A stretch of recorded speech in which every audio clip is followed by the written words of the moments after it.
សូមលាអូនលាកូនប្រុសស្រីទៅការពារទឹកដីដែលថៃកំពុងឆ្លៀនពៀន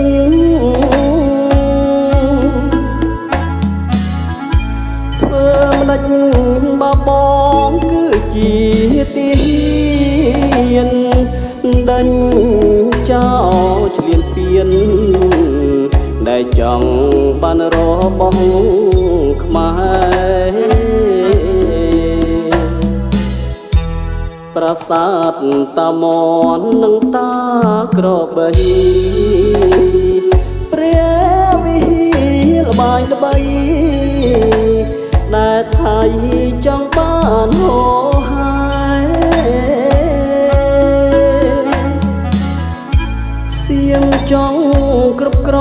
ងទៅមិនរួចទេព្រោះតែកងទ័ពខ្មែរនៅតែ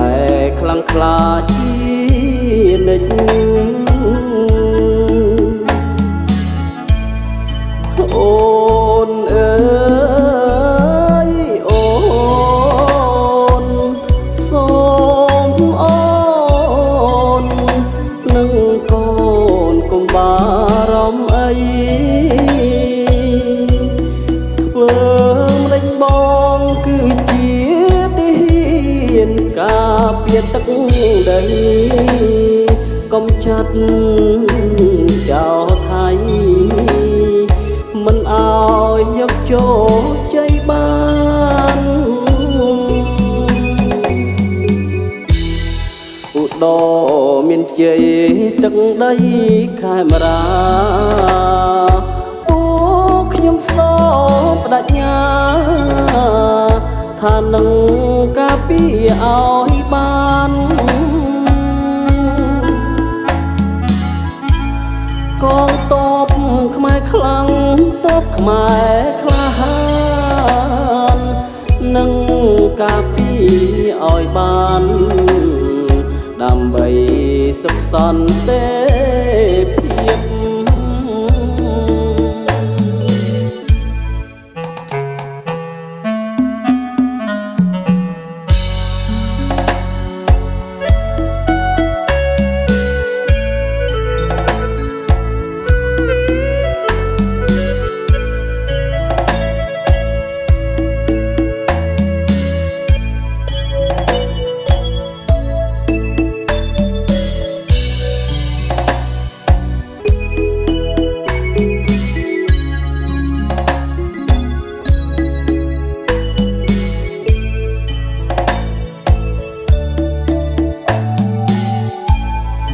អូ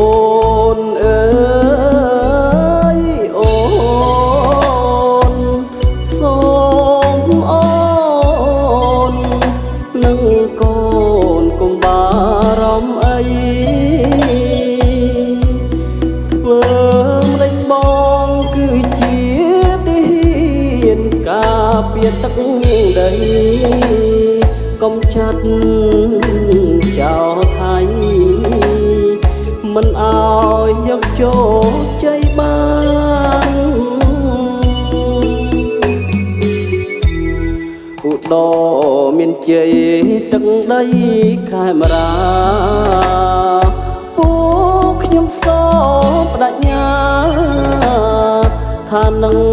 ការពារឲ្យបាន